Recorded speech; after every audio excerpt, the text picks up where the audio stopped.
Before the night was over, they would try to erase her. Not quietly, not with a polite word or a gentle suggestion.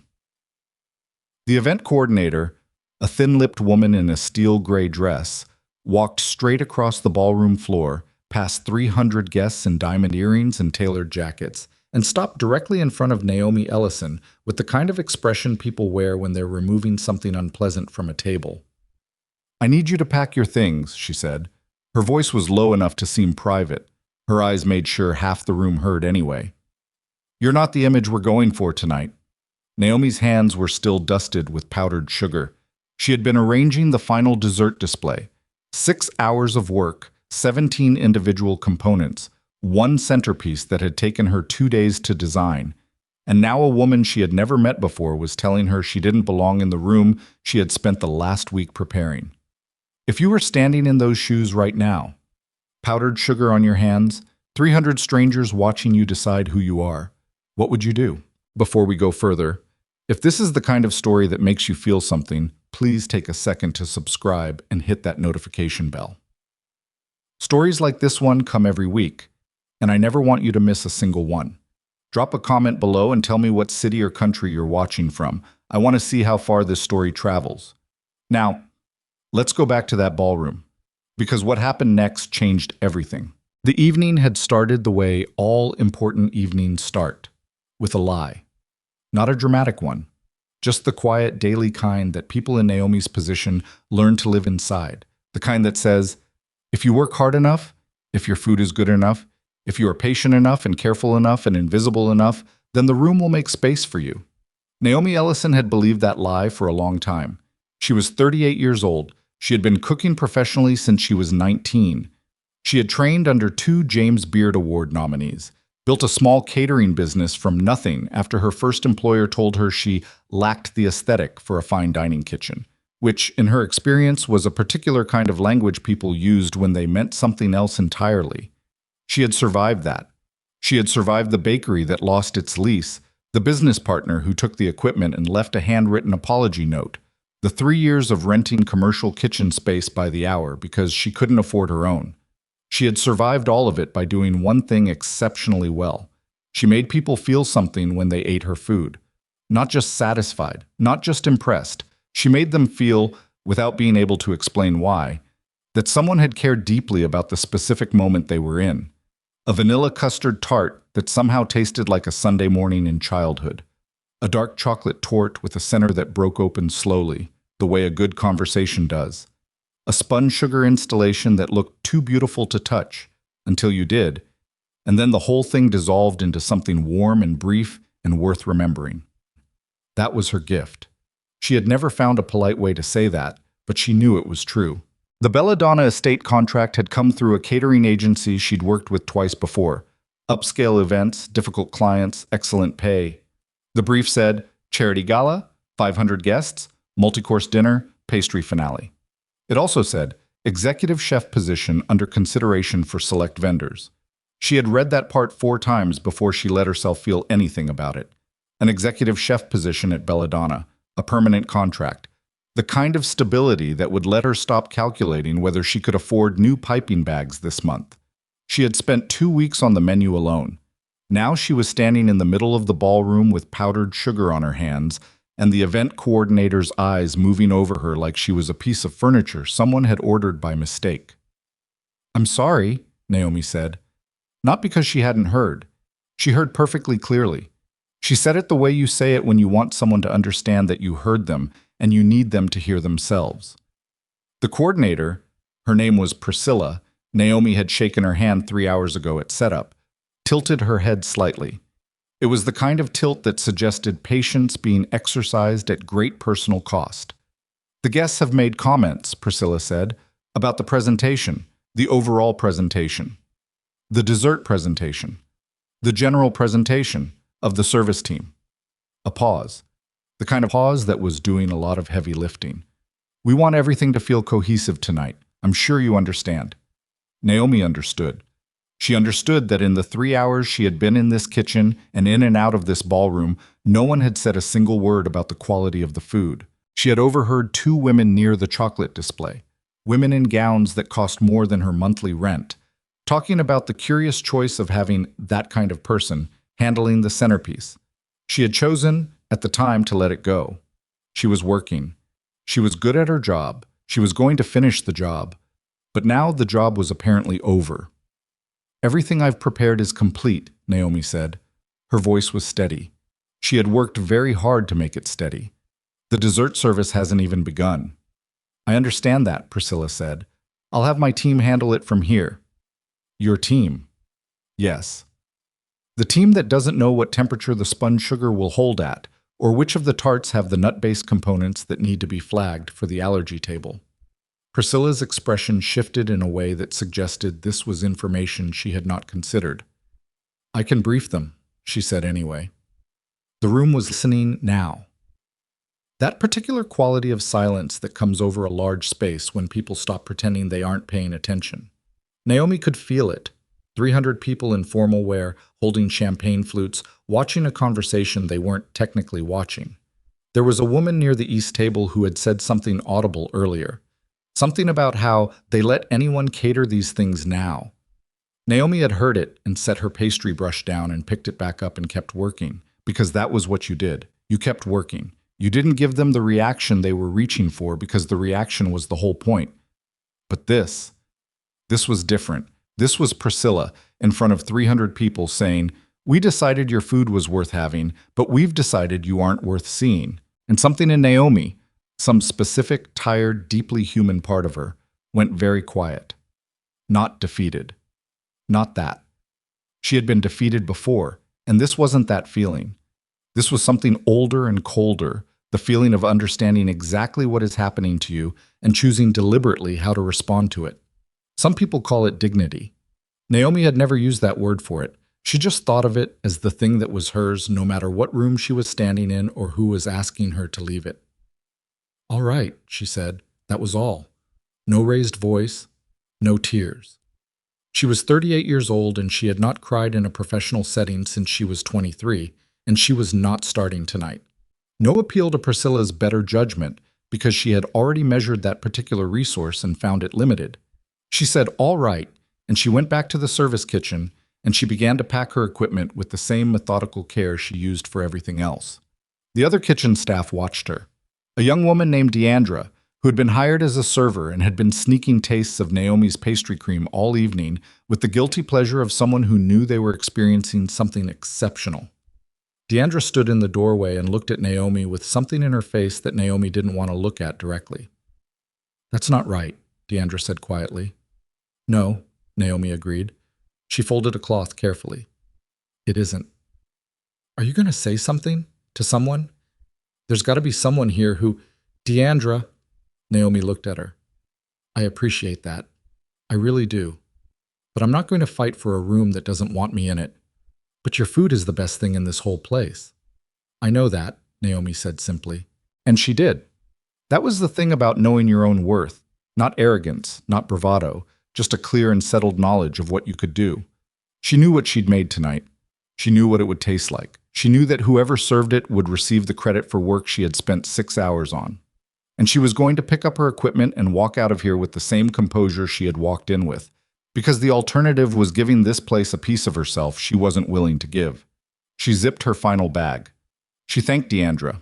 She walked through the ballroom, not skulking, not rushing, just walking, the way she walked everywhere, with the particular unhurried gravity of a woman who has learned that her pace is her own, and she moved toward the main entrance. People watched her go. Some of them looked away. A few didn't bother. She was nearly at the front gate. The December air hit her when the door opened, sharp and clean, after the over-perfumed warmth of the ballroom. She shifted the strap of her equipment bag on her shoulder. She thought briefly about calling her friend Celeste, who would say exactly the right things and also probably say some extremely uncharitable things about Priscilla, and both would be appropriate. She thought about getting in her car and driving home and making herself a cup of tea and sitting with how she felt about this for however long she needed to sit with it. She had 1 foot past the threshold. Then she heard a voice. It came from somewhere above, the upper balcony maybe, or one of the terrace levels overlooking the front entrance. A man's voice. Not loud. In fact, almost quiet. The kind of quiet that is more commanding than shouting precisely because it doesn't need to be anything else. Tell her she's staying. She stopped. Not because the words startled her, though they did, but because of what followed them. A pause. And then, permanently, if she'll accept. The estate went still, not gradually, not the slow settling of a room finding its attention. It went still all at once, the way a held breath does. 300 people and all the light in the chandelier and even, it seemed, the cold December air outside the gate. All of it stopped and turned toward one point, and that point was Naomi Ellison standing at the threshold with her equipment bag on her shoulder and her powdered sugar hands and her expression, which was something between bewilderment and a very careful refusal to be manipulated by something she didn't yet understand. She turned around. The man on the balcony was looking at her, not at the crowd, not at Priscilla, not at the assembled wealth and influence of 300 of Chicago's most powerful guests, at her. With the particular focused attention of someone who had been watching for a while and had made a decision about something. She had no idea who he was. He had dark hair, a dark suit, the kind of stillness that people who are used to being in charge develop, so automatically they probably can't feel it anymore. He was looking at her the way she had occasionally seen people look at a piece of craftsmanship they hadn't expected to encounter, with something that was close to recognition, even across a distance. One of the men standing near her, a guest, she thought, someone's +1, said the name under his breath. The name meant nothing to Naomi, but the way the man said it, the way his voice dropped, the way he glanced at his companion, and they exchanged the particular look of people who have just realized what situation they are actually in, told her that this was not a man whose 7 words got ignored. Below the balcony, Priscilla had gone the specific color of someone experiencing a very public miscalculation. The room was watching. Naomi stood at the threshold and made a decision. Not because a powerful man told her to. She would need to be very clear about that. With herself first, then with anyone who tried to interpret this moment for her later. She was not staying because a billionaire snapped his fingers. She was making a choice. Her choice. She was staying because she had made something extraordinary tonight, and she was not going to allow it to be claimed by people who had tried to disappear her. And because there was something in the way this stranger on the balcony had spoken, not bring her back but tell her she's staying, if she'll accept, that had given the decision back to her. She turned back from the threshold. She walked back through the entrance hall. The crowd parted. Not dramatically, not like a movie, but in the way crowds actually part when everyone is trying to look like they're not looking. She carried her equipment bag. She kept her expression neutral. She did not look at Priscilla. Somewhere above her, the man left the balcony. She didn't know yet what any of this meant. She didn't know who Jamin Kwan was, or what it would cost him to make that announcement in this room, or what it had already cost him in ways she wouldn't understand for weeks. She didn't know about the empire running under the surface of the city she'd lived in for 15 years. She didn't know about the enemies who were watching this moment from across the ballroom and taking careful note of the fact that the city's most dangerous man had just staked something, however small, however undefined, on behalf of a pastry chef with powdered sugar on her hands. She didn't know any of it. All she knew, walking back into the place that had just tried to send her away, was that her dessert was still in there. And it was still the best thing in the room, and no one was going to eat it without her being present. She found her station. She put her equipment bag down. She picked up her pastry brush. Deandra appeared in the kitchen doorway again, eyes wide. "What is happening?" she whispered. "I don't know yet," Naomi said honestly. "Who is that man?" "I have no idea." "Should you be scared?" Naomi considered that with the same seriousness she gave everything. "I think," she said slowly, "that right now, the person who should be scared is the one standing over there in the gray dress." Deandra looked across the room at Priscilla, who was in a very intense conversation with a man in a black earpiece who appeared to be delivering news she was not enjoying. Then she looked back at Naomi. "I'm going to need you to tell me everything that happens," Deandra said. "Like, everything." "Keep refilling the water glasses," Naomi told her, "and I'll let you have the last chocolate tart." She uncapped her piping bag. Across the ballroom, guests were beginning to find their seats again, that hum of 300 conversations resuming with the particular energy of people who have just witnessed something they will be talking about for a long time and haven't yet figured out what exactly to say about it. At the far end of the room, descending a staircase with the unhurried ease of a man who has never in his adult life been asked to hurry, Jaemin Kwan straightened his jacket, acknowledged no one, and turned his attention toward the dessert station where a woman with powdered sugar hands was preparing to serve the best food in the building. He did not look triumphant. He looked like a man who had recognized something true and acted on it, the way you do when the action is obvious and only the execution requires any thought. He found a table. He sat down. He waited. And Naomi, without looking up from her work, let herself notice, just for a moment, just a small and private moment before the service began, and she needed her full attention elsewhere, that her hands had stopped trembling. She hadn't even realized they'd been trembling until they stopped. She took a breath. She steadied the piping bag. She thought about the custard temperature, the sugar work, the specific timing of the plating sequence she had designed for the final course. She thought about how she had built this, every component of it, over 2 weeks of work and 6 hours of execution, in a kitchen in a building that had tried to erase her from the narrative before the story even finished. She looked at what she'd made. Then she looked up, just briefly, just once, at the man sitting quietly at the table on the far side of the room who had said 7 words and changed the entire direction of an evening in ways neither of them could yet fully measure. She didn't smile at him. That would have been too much, too early, too easy a transaction for something that wasn't yet understood. But she held his gaze for exactly 2 seconds. Then she looked back at her work, and she began. The dessert was flawless. That was the thing that made it worse somehow, for the people who had wanted her gone. Because when Naomi's plates went out, when the servers carried them into the ballroom with the particular ceremony that final courses deserve, the room changed. Not loudly, not in any way you could point to and describe, but the energy shifted the way it does when 300 people taste something at the same time and have no prepared response for it. Tables went quiet, forks touched porcelain, and then, slowly, the kind of murmuring that has nothing to do with gossip and everything to do with genuine surprise began to move from table to table like something catching. Naomi heard it from the service kitchen. She was cleaning her station, methodical, thorough, the way she always cleaned, even now, even tonight.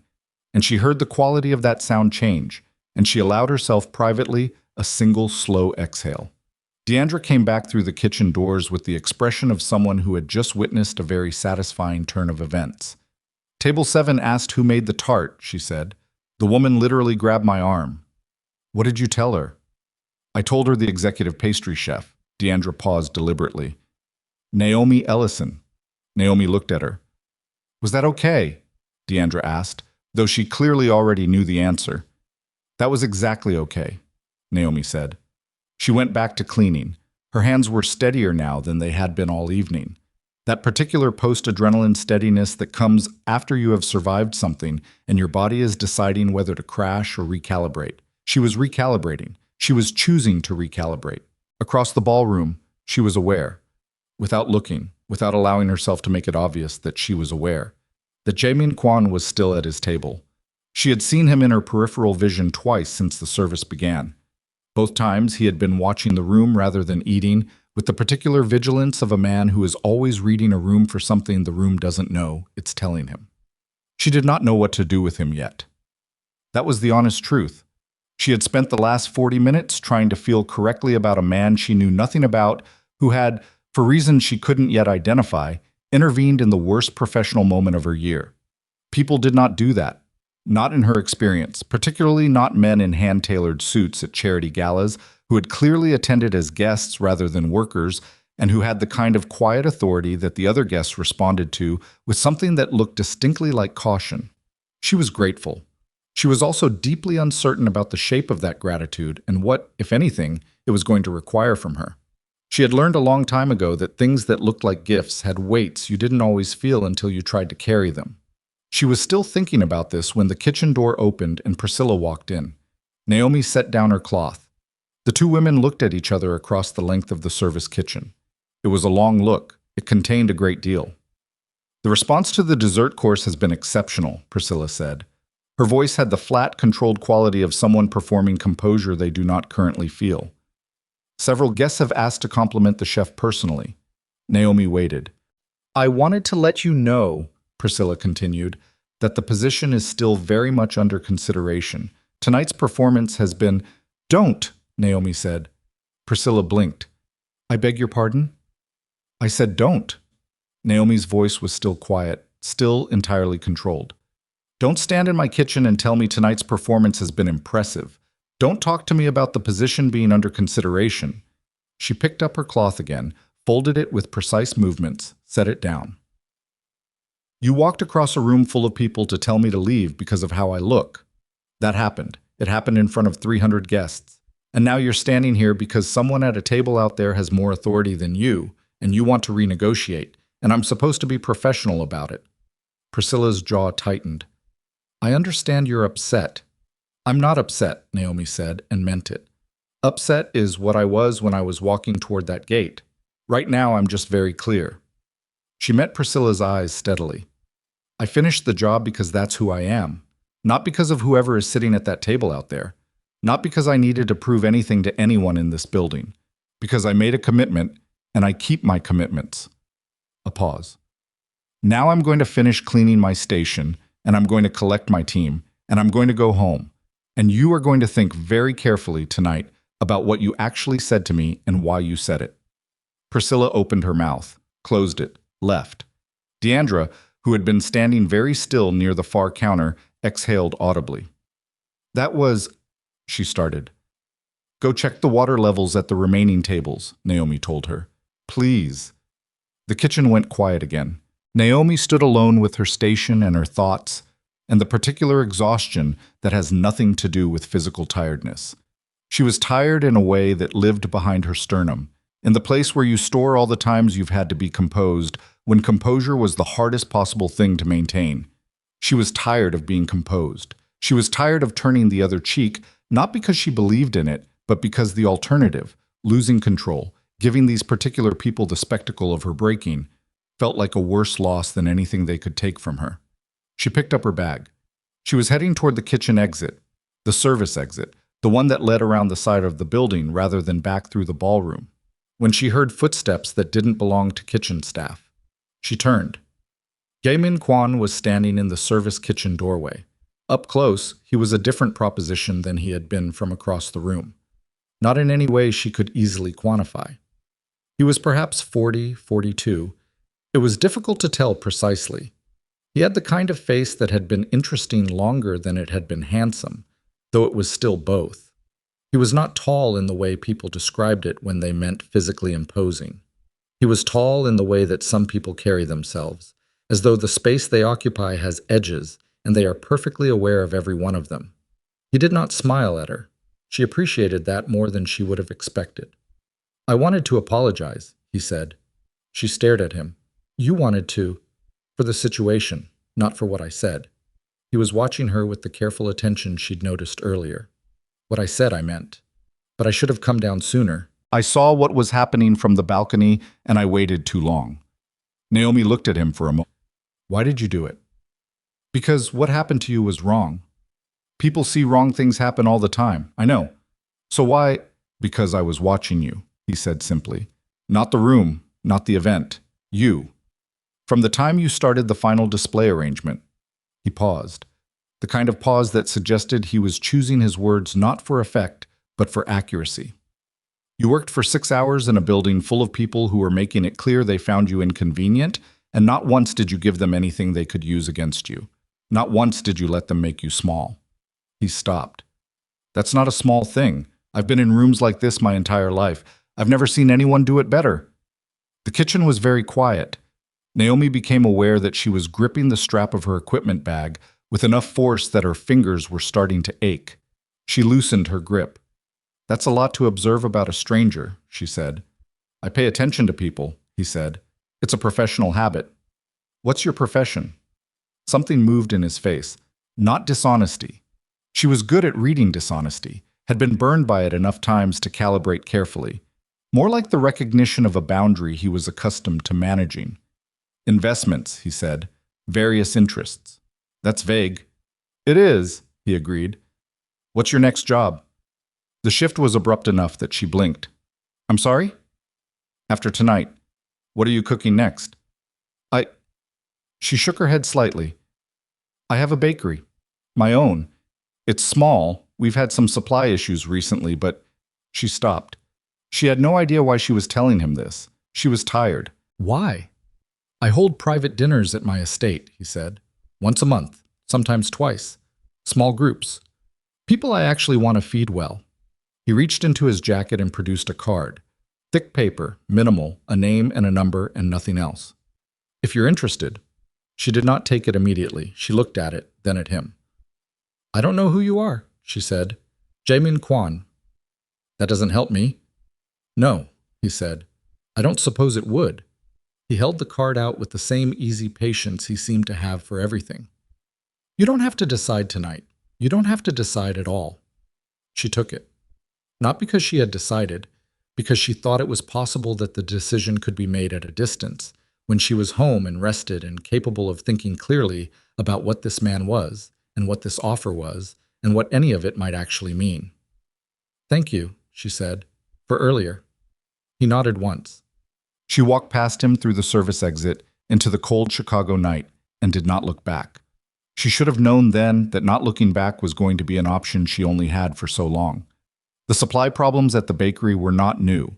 That was the thing she had glossed over in that kitchen conversation, the thing she had summarized in a single sentence because she was standing in front of a stranger, and the full version of the story required more vulnerability than the moment allowed. The bakery was called Ellison's. It had opened 14 months ago in a converted space in Pilsen that had been a flower shop before. She had done most of the renovation herself, with help from her younger cousin Marcus and a contractor named Pete, who had done the work for 60 cents on the dollar because he'd been a regular at the restaurant where she worked for 3 years and believed in her in the specific way that good-hearted, practical people do. Not with speeches, but with hammers and discounted materials, and showing up on the 4th Saturday in a row without being asked. The bakery was hers. That was what mattered about it. Every version she had lived before it, catering work, freelance pastry contracts, sharing kitchen space, all of it, had been good work, honest work, but it had all been done in someone else's building under someone else's terms. Ellison's was hers. The lease was hers. The equipment was hers, paid for over 2 years of careful saving and one very specific personal loan from her mother that she had repaid before the bakery had even opened because she needed to know she could. It should have been stable by now. 14 months in, a business like hers, in a neighborhood that had embraced it, she had regulars. She had a line on Saturday mornings. She had a 3-month wait list for custom cake orders. None of those things were nothing. In the quiet arithmetic of small business survival, those things were the difference between a place that lasts and a place that doesn't. But the supply problems had started in September.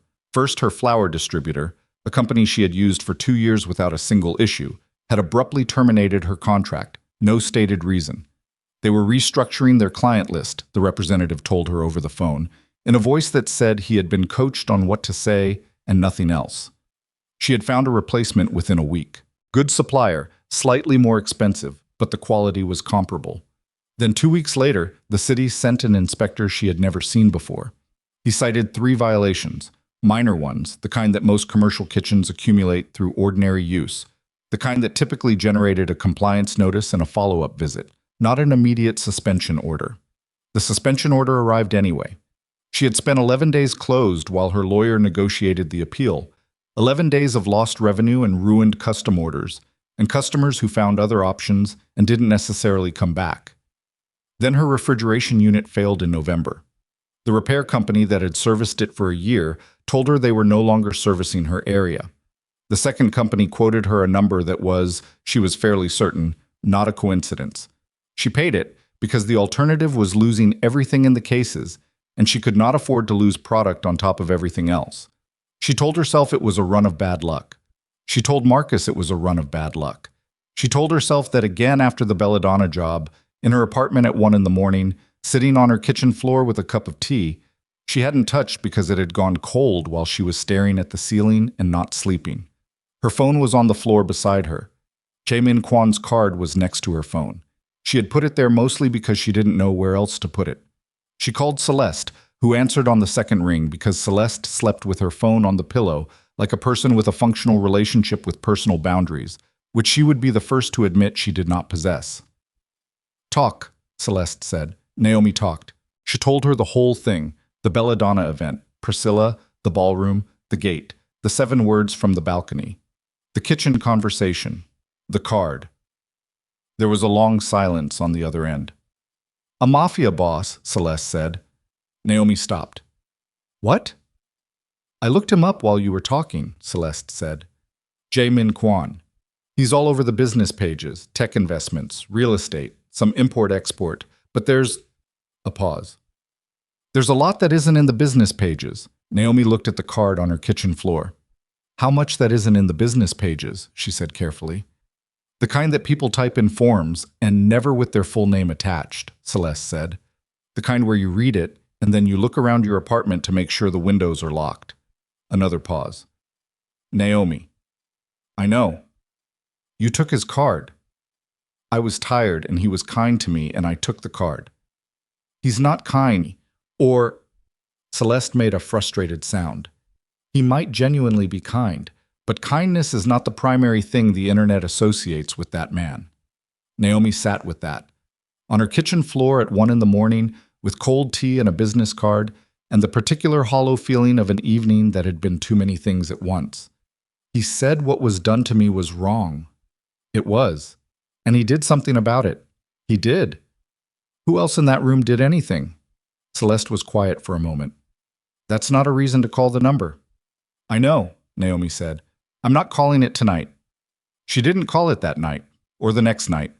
She went back to the bakery on Monday morning and she made croissants and the Saturday line came and the custom orders were being packed and it was fine. It was normal. It was hers. Then on Wednesday, her top supplier called. I have to apologize, the man said. He sounded genuinely apologetic, which was worse somehow than if he'd sounded matter-of-fact. We've had some pressure from a larger distributor. We're going to have to reduce your order volume by about 70%. 70%, Naomi repeated. I know. I'm sorry. I know that's… Can you tell me who the larger distributor is? A pause. I'm not really in a position to say. She called her lawyer. Her lawyer spent 2 days making calls and came back with nothing useful and a slightly careful tone in his voice that he didn't fully explain. She called her flour backup.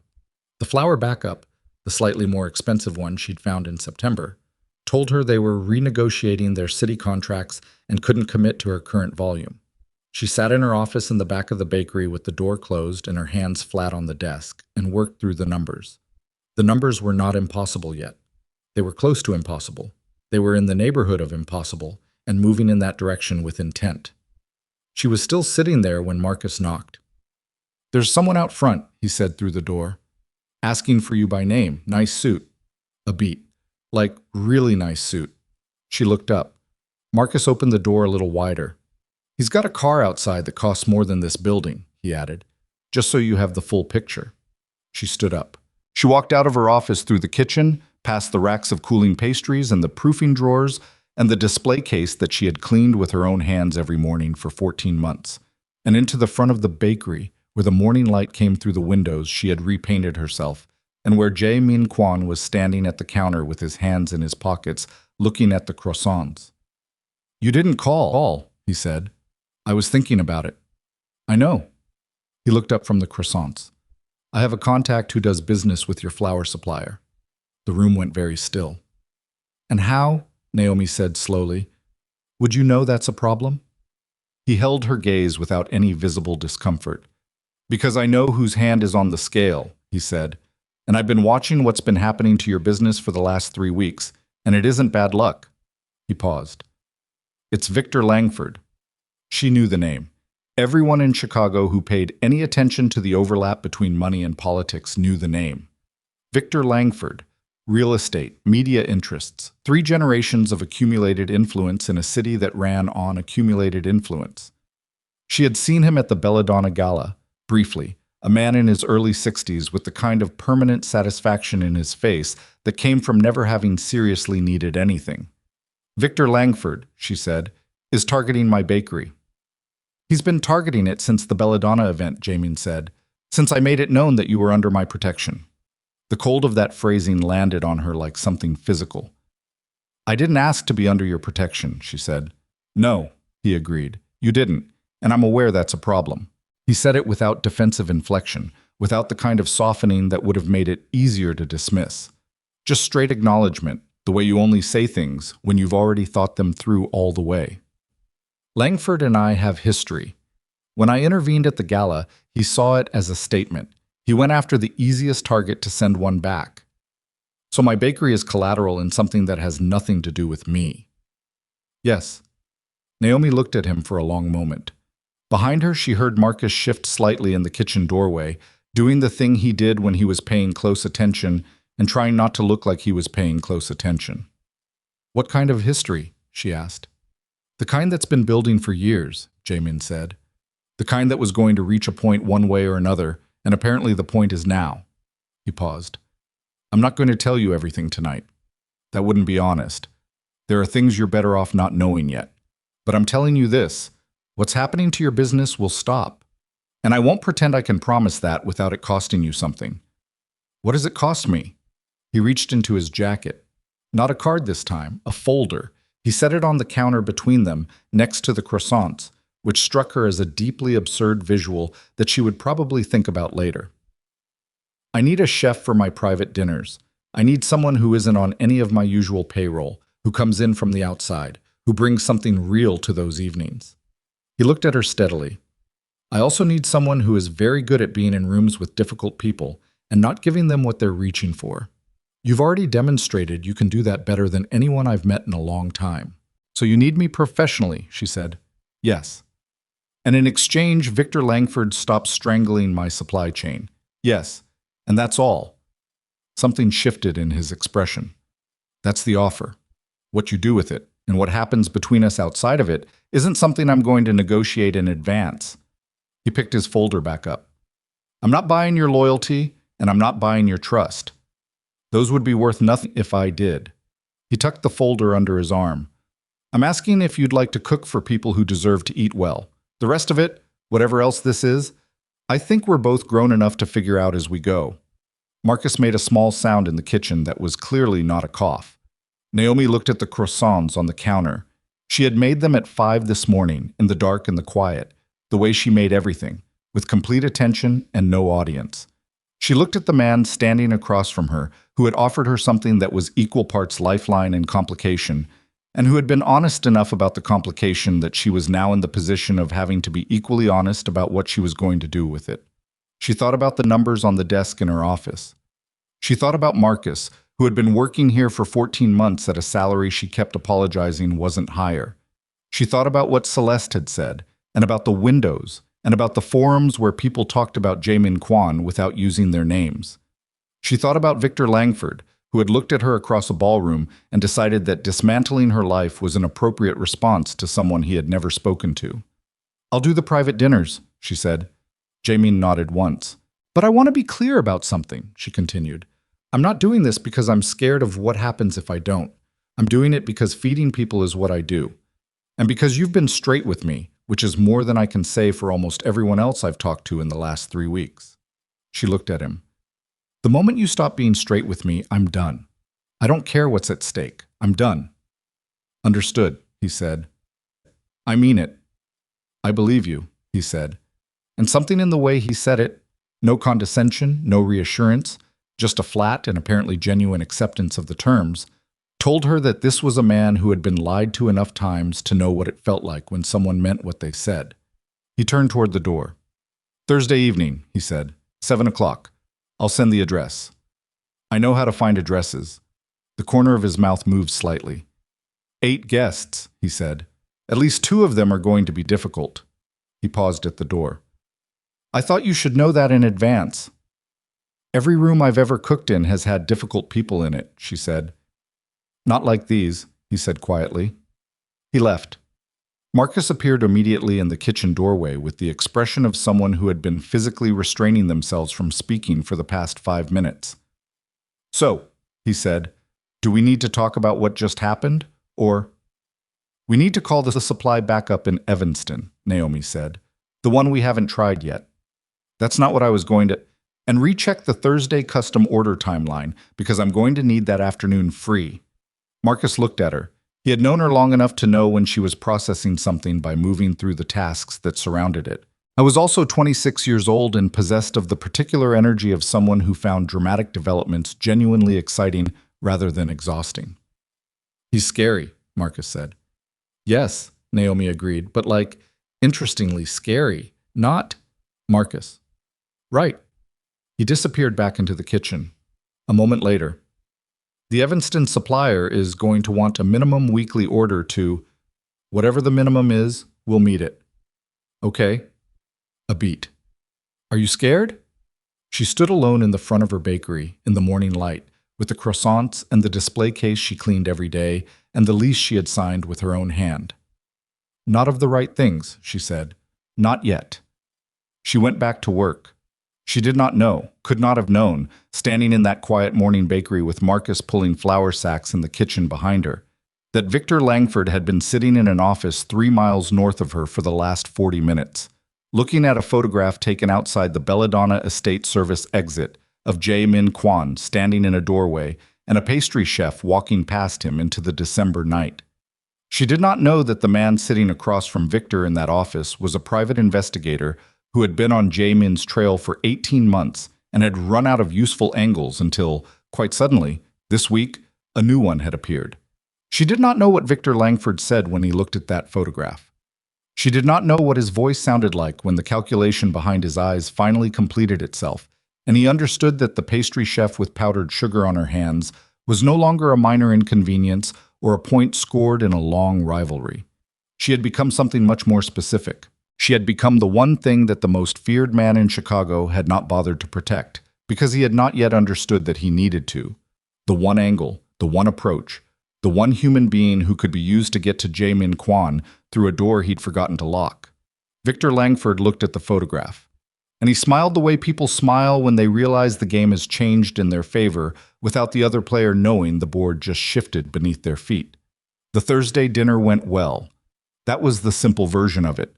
The longer version was that Naomi arrived at Jae-min's estate at 5 in the afternoon to prep, found a kitchen that was better equipped than most professional restaurants she had worked in, and spent 2 hours alone in it before anyone else arrived, which was exactly what she needed. The quiet, the space, the particular meditative state that came over her when she was doing the thing she was built to do, without an audience and without commentary. The 8 guests arrived at 7. 2 of them were exactly as difficult as Jae-min had warned. A man named Soren, who expressed opinions about food with the confidence of someone who had eaten in expensive restaurants without ever learning anything from the experience, and a woman named Claire, who had a specific allergy she mentioned after the menu had already been set, as though this was Naomi's problem to solve on the fly rather than information that should have arrived in advance. Naomi solved it on the fly. She always did. Jae-min watched her work. Not intrusively, not in the way that made you feel observed and evaluated, but with the quiet peripheral attention she was beginning to recognize as his default mode. He was always taking information in. He just didn't announce it. After the guests left, he came to the kitchen while she was cleaning. Soren said it was the best meal he's had in Chicago, he told her. Soren, she said, spent 40 minutes telling me that traditional French technique was being lost to modernist influence, and then ate 2 servings of the soufflé. He did, Jae-min confirmed. People like Soren always eat 2 servings, she said. They just never admit it. He smiled. It was the first time she had seen him actually smile. Not the corner of the mouth shift from the bakery doorway, but a real one, brief and slightly surprised, like something that had gotten out before he'd decided whether to let it. She filed that away. 3 weeks passed. 2 more private dinners. The supply problems at the bakery had stopped, abruptly and completely, the way problems stop when someone with sufficient leverage makes a phone call. She did not ask Jae-min about it directly. She thought about asking. She decided for the moment to know what she knew and not reach for the parts that would complicate her ability to function. She was very good at that kind of pragmatism. She was also beginning to suspect that it had limits and that she was approaching them. The dinners changed something, not dramatically, not with any announcement, but she began to understand that what Jae-min had said about needing someone who was good in rooms with difficult people was true in a way that went beyond cooking. His guests were powerful, variously troubled, frequently in the middle of things he was not going to explain to her. She fed them. She was warm with them when warmth was appropriate, and direct with them when directness served better. And people had always told her this, and she had never been entirely sure whether to believe it, a quality that made them relax in a way they didn't expect. Jae-min noticed. He noticed everything.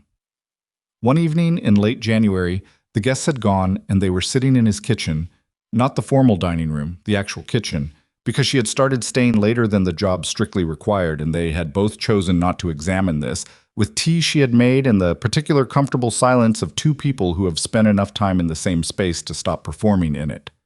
"How did you end up in pastry?" he asked. Specifically. She looked at him over her mug.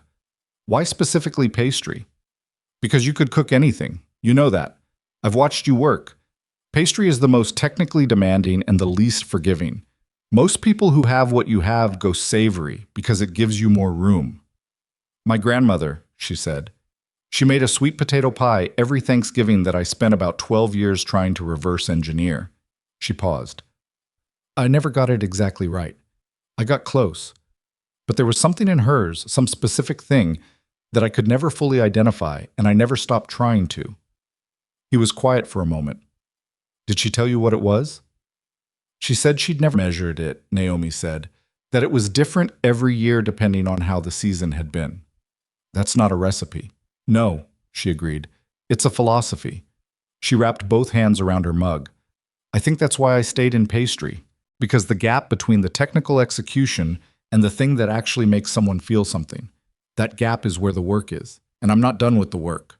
Jamin looked at her with that particular quality of attention. "That's the first time I've heard you talk about yourself that way," he said. "What way?" "Like you're not done yet." She met his eyes. The kitchen was warm.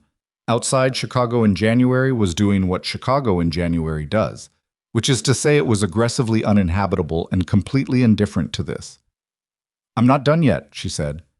There was a moment that was something. She was aware of it, and she was aware that he was aware of it, and she made a decision in the space of a breath to not know yet what to do with it, because the last 3 weeks had been complicated enough and she needed to stay functional.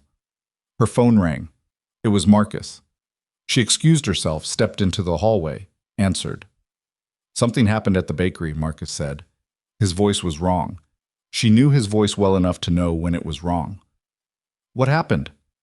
"There was a health inspector, not the regular one, a different one, someone from a department I've never heard of. And she had, Naomi, she had a report, a formal complaint. Someone filed a formal complaint against the bakery." A pause. "With the city, but also with the licensing board, and also apparently with the local paper, because there's a reporter who called here 20 minutes ago asking for a comment." Naomi's hand tightened on the phone. "What was the complaint?" Marcus was quiet for exactly 1 second too long. "Marcus, what was the complaint?" "Food tampering," he said. "Someone is claiming that one of our custom orders, the Henderson order, from 2 weeks ago, contained a foreign substance.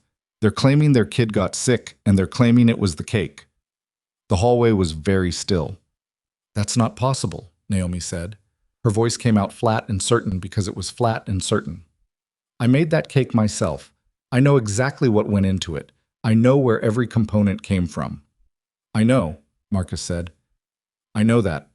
But the report has been filed, and the licensing board is talking about a temporary suspension pending investigation, and the reporter said the story is running tomorrow morning regardless of whether we comment or not." She leaned against the hallway wall. The Henderson order. A 3-tiered birthday cake for a 7-year-old, pale yellow with hand-painted flowers, the little girl's name in careful lettering across the top. She had spent 4 hours on it. She had tested every element personally. She knew what was in it the way she knew what was in everything she made, completely, specifically, with the kind of certainty that comes from being the person who put it there. Someone was lying. The question was not whether someone was lying. The question was what she was going to do about it, and how fast, and whether the how fast was going to be fast enough. She walked back into the kitchen. Jamin looked at her once, and whatever he saw on her face made him set his mug down. "What happened?" he said. Not a question. She told him. Briefly, clearly, without the particular emotional inflation that the moment might have earned. She laid out what Marcus had said in the order she had received it, and when she finished, she watched Jamin's expression do something very specific and very controlled, a shift that moved through several things quickly and settled on a quality she had not seen in him before. Not anger, colder than anger, more deliberate. "The Henderson family," he said. "Do you know them beyond the order?" "I know them the way I know most regular customers. They come in on Saturdays. The daughter likes the almond croissants. A pause. They're not people with an agenda. They're a family with a 7-year-old. Then someone used them, Jaemin said. Someone filed a false complaint using their name, Naomi said, or using an incident that may have been manufactured. Or the child was genuinely sick, Jaemin said, and someone paid a doctor to write the right language into the wrong report. The specificity of that option told her that this was a possibility he had seen before, in some previous context that she was not going to ask about right now. Victor, she said. Yes. She nodded once, slow, the way you nod when something clicks into place that you wish hadn't. So the supply chain was the warning, she said, and this is the actual move. The supply chain was to see how you responded, Jaemin said. He stood up. You responded by not going away.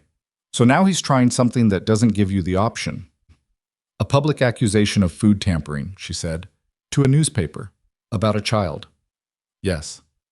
That's going to follow me, she said, even if I fight it, even if I prove it's false. That's the kind of thing that follows a business. I know. She was standing in the middle of his kitchen, and her hands were at her sides, and she was not going to cry, and she was not going to rage, and she was not going to do anything that wasn't useful, but she needed exactly 30 seconds to feel the full weight of what was happening, because she had learned a long time ago that the alternative, skipping the feeling, going straight to function, had costs that arrived later and with interest. She gave herself the 30 seconds. Then she said, I need to call my lawyer tonight. Yes, Jaemin said.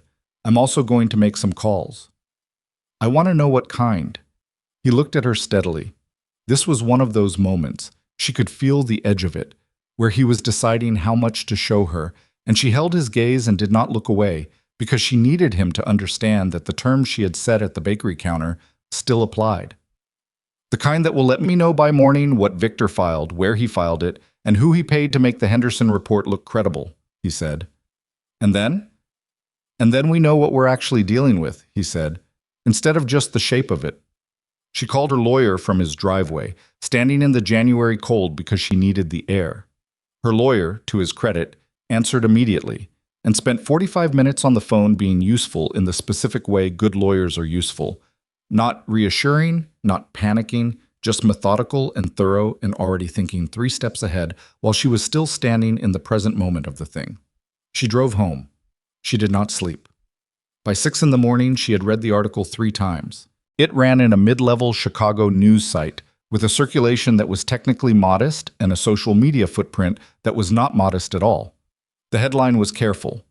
Questions raised over Pilsen Bakery following illness report, with the specific quality of carefulness that is designed to sound fair while doing maximum damage.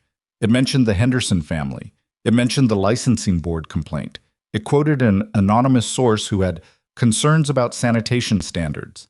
It did not contain a single verifiable false statement. It didn't need to. The arrangement of the true statements was enough. She was sitting at her kitchen table with the article on her laptop when her phone lit up. A number she didn't recognize. She answered. Ms. Ellison. The voice was male, older, with the confident, unhurried cadence of a man who was accustomed to people listening when he spoke. My name is Victor Langford. I thought it was time we spoke directly. She did not say anything for 3 full seconds. I wondered when you'd call, she said. I imagine you did. A pause.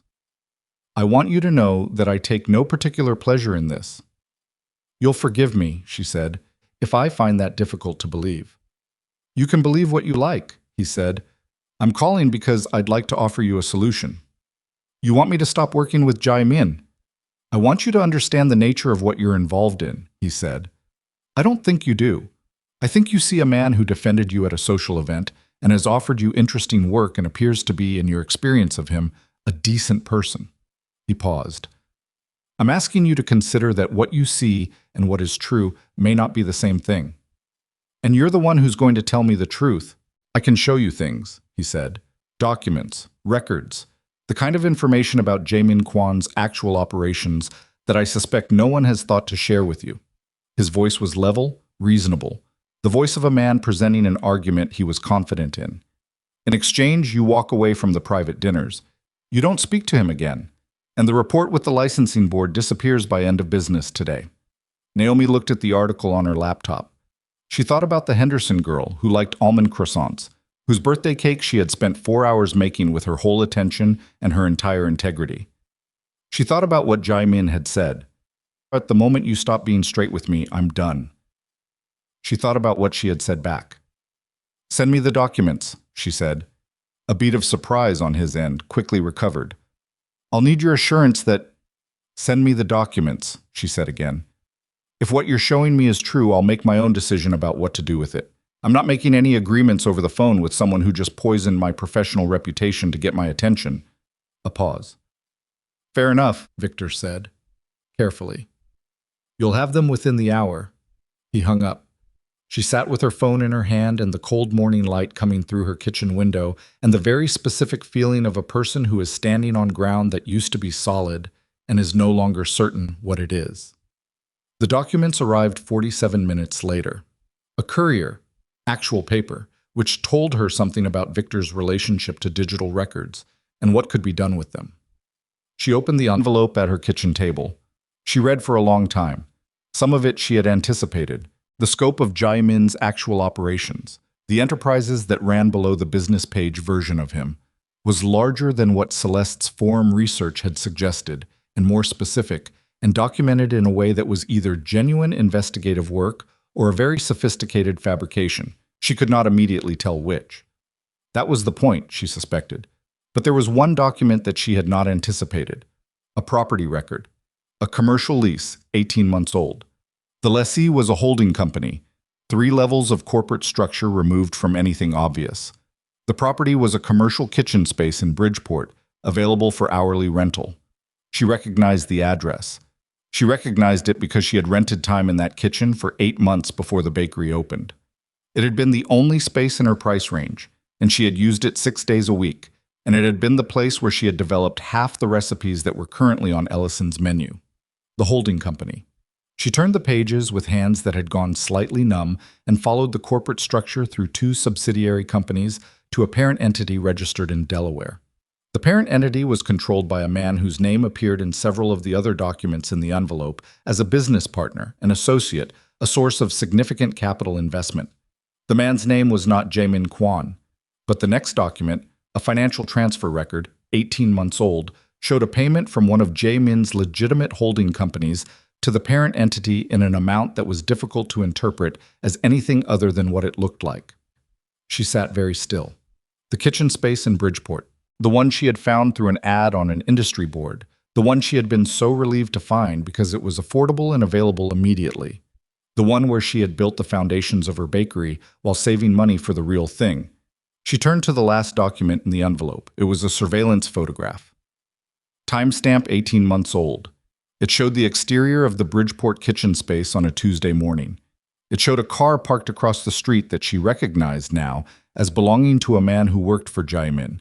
She had seen it twice in the last 3 weeks outside his estate.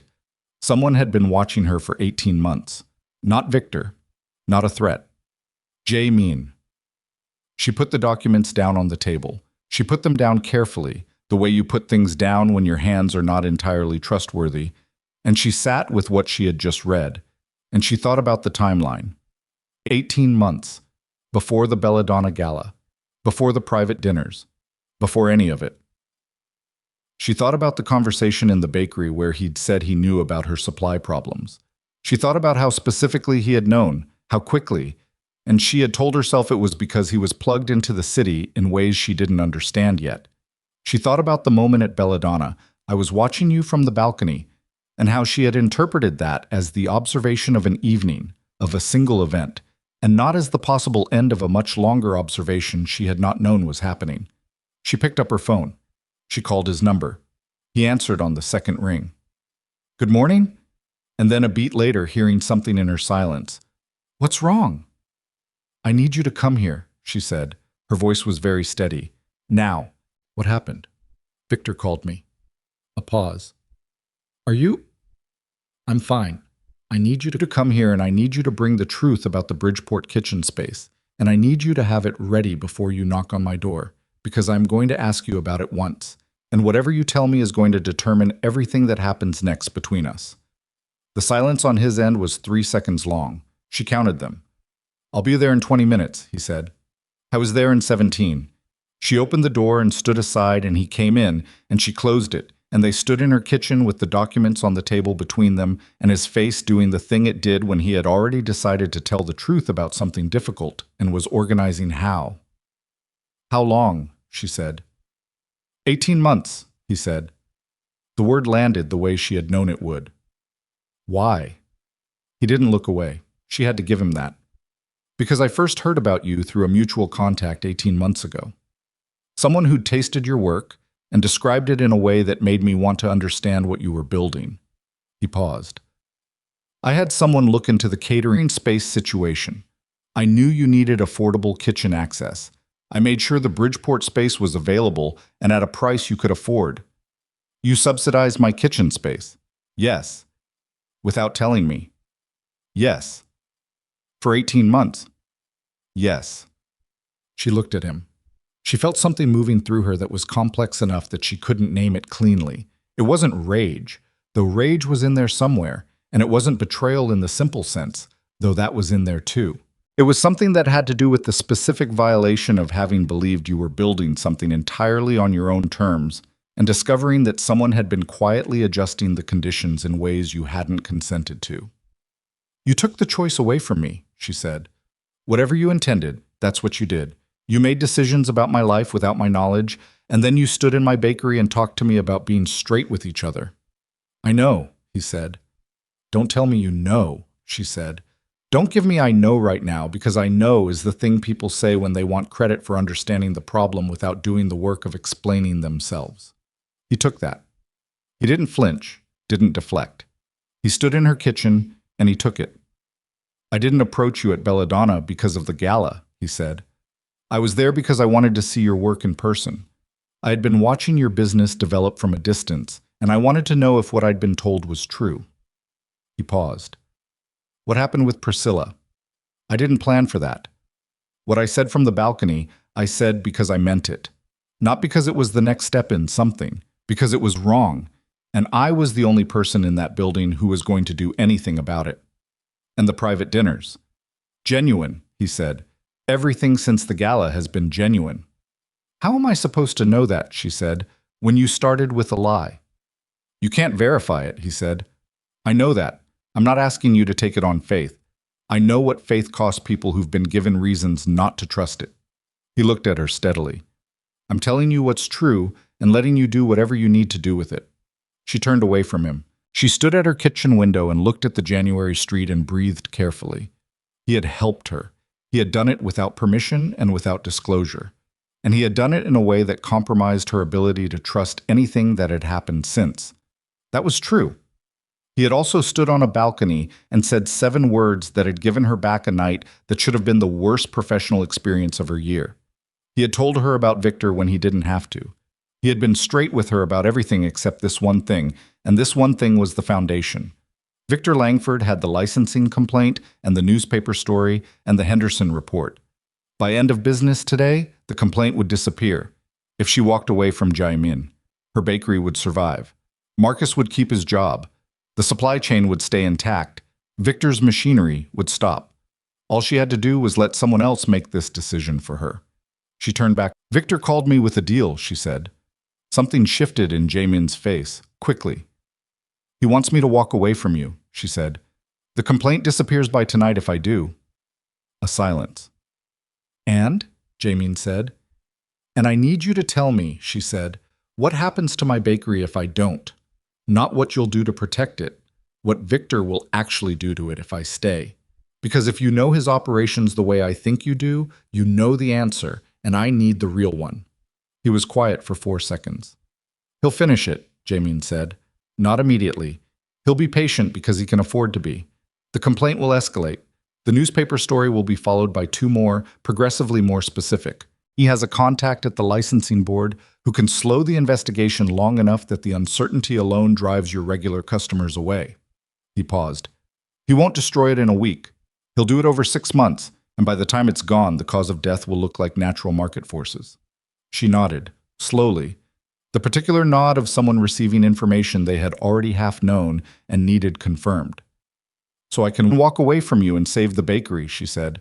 Or I can stay and watch him take it apart brick by brick. Yes, Jamin said. That's what he's offering. She looked at the documents on the table, the surveillance photograph, the property record, the careful paper trail of a man who had made choices about her life from a distance and then walked into it. She looked at Jamin, who had just told her the complete truth about a situation in which the complete truth made him look worse than a partial version would have. There is a third option, she said. He waited. You take Victor down, she said. Not 6 months from now, not when the timing is convenient for whatever else you're managing. Now. Before the licensing board acts. Before the second newspaper story.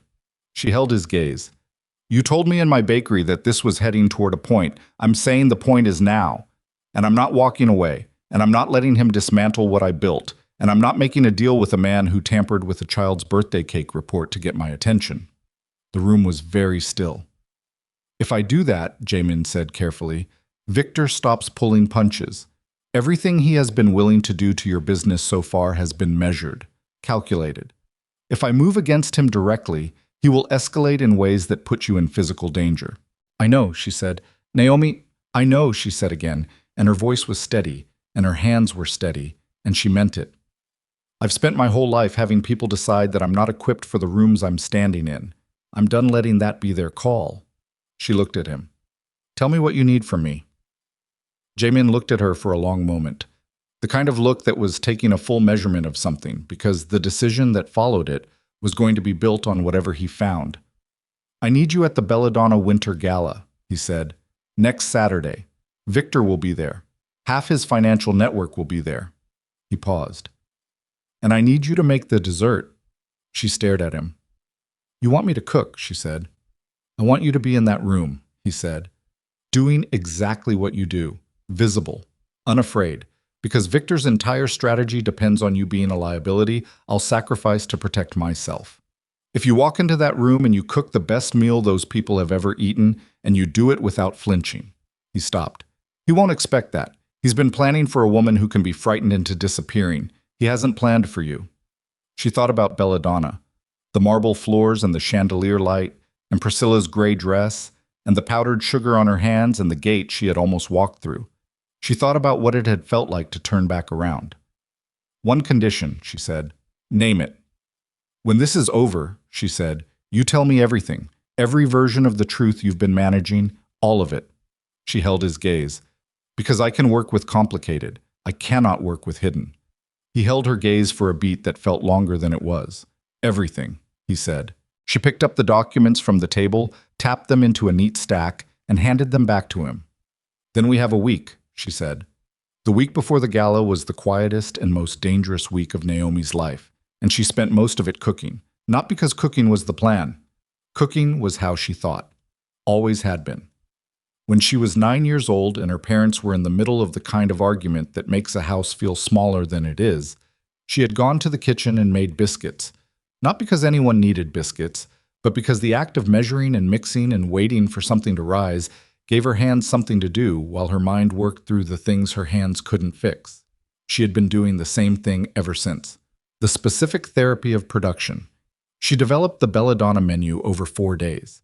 She cooked versions of each element twice, sometimes 3 times, adjusting temperatures and timings with the focused precision of someone building a case. Because that was what it was. The food was going to be evidence. Not literally, not the way the documents Victor had sent her were evidence, but in the way that excellence, presented without apology, in a room full of people who had decided you didn't belong in it, constitutes a kind of argument.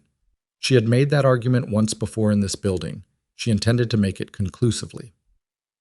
Jamin came to the bakery on Wednesday with a man named Daniel, who was head of his security and had a quality of stillness that was different from Jamin's. Less watchful, more ready, the stillness of a man whose particular form of thinking happened in his body rather than his head. Daniel laid a floor plan of the Belladonna estate on her prep counter and walked her through it without preamble. Service entrance is here, he said, pointing. Kitchen access here and here. The main ballroom has 4 exits, 2 staff, 2 public. The upper gallery has a private lounge that Victor uses. He'll be there for the first 40 minutes, then come down to the main floor for the presentations. What presentations? Naomi said. Victor is receiving an award tonight, Jamin said. I was standing at the far end of the counter with his arms crossed, and the expression of a man who found this particular fact deeply unpleasant. Philanthropist of the Year. A foundation he controls nominates it, and a committee he funds approves it. It's been scheduled for 6 months. So he's going to stand in that room and accept an award, Naomi said, while the licensing board complaint against my bakery is still open. Yes, Jamin said. He will. And every person in that ballroom will applaud because half of them don't know what he is, and the other half do and have decided it's not their problem. She looked at the floor plan. What do you need me to do besides cook?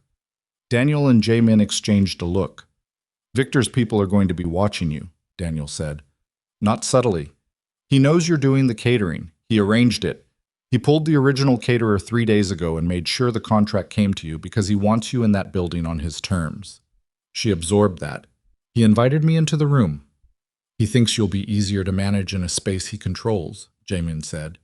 He doesn't know what we're planning to do in that space. The surveillance footage from his own security system, the financial records I've been compiling for 6 weeks, the documentation of the licensing board bribery.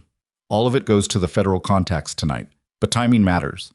It has to happen while he's in the room, while he's standing at the podium accepting the award. So the first people to know are the people he spent 20 years performing respectability for. You want it to land in front of an audience, she said. I want the people who have enabled him to see it happen in real time, Jamin said. So there's no version of the story where it was handled quietly and privately, and they can choose not to know. She nodded slowly. She understood the architecture of it. She also understood her role in it more clearly now. Victor's people will be watching me because they think I'm the variable, she said. The thing that might go wrong for him. Yes. So if they're watching me, she said, they're not watching your people moving the materials to the federal contact. A beat. You figured that out fast, Daniel said. I've been cooking for powerful people in rooms where the real business is happening elsewhere for 15 years, she said. You learn to read where the attention is and where it isn't. She looked at the floor plan again. I need full access to the kitchen from 4 in the afternoon. I need my own team, Marcus and 2 people I trust. And I need Victor's staff out of my kitchen during prep. Done, Jamin said. And I need you to tell me where your people will be, she said. Not the details, just the shape. Because if something goes wrong in that building, I need to know which direction to move and which direction not to. Daniel pointed to 3 positions on the floor plan. She memorized them. One more thing, she said. She looked at Jamin directly. Victor knows I didn't take his deal. He's had 4 days to adjust for that. What has he adjusted to? Jamin was quiet for a moment. Then he said, he's added 3 men to the estate's private security team. They're not on the official roster. They answer to him directly. How directly? The way people answer when they're paid enough that loyalty has been priced out of the equation, Jamin said. They're not going to cause a scene during cocktail hour, but if the evening doesn't go the way Victor needs it to go, they become a problem, she said. Yes. She looked at him. He looked back at her with the honest steadiness she had come to rely on, even when the honesty was uncomfortable. Okay, she said. Naomi. I said okay, she said. Let's talk about the dessert menu. Saturday arrived the way important days tend to. Not with fanfare, but with an ordinary morning that felt slightly wrong at the edges. She was up at 4. She packed her equipment in the specific order she always packed it, which was the order that made unpacking fastest. She drank 1 cup of coffee and ate half a piece of toast, and did not try to eat more because her stomach was doing the thing it did when her nervous system was paying close attention to something. Marcus arrived at 4:30. He looked at her face and did not say anything unnecessary, which was one of the things she valued most about him. He just put his apron on and started checking the cooler inventory. They loaded the van in the cold dark and drove to Belladonna in silence that was companionable rather than tense. The silence of 2 people who have worked together long enough to know that words before a big service are mostly just static. The estate was different in daylight. She had only ever seen it in the evening glow, chandelier lit and performing. In the January afternoon, it was large and formal and slightly cold in the way that buildings are when the event that justifies their grandeur hasn't started yet. The kitchen staff let her in through the service entrance without ceremony. She set up. The next 4 hours were work, pure, clean, focused work that pushed everything else to the edges of her attention. The elements that needed time got time. The components that required her specific hands got her specific hands. Marcus moved around her with the fluency of someone who had worked in her orbit long enough to predict where she was going before she got there.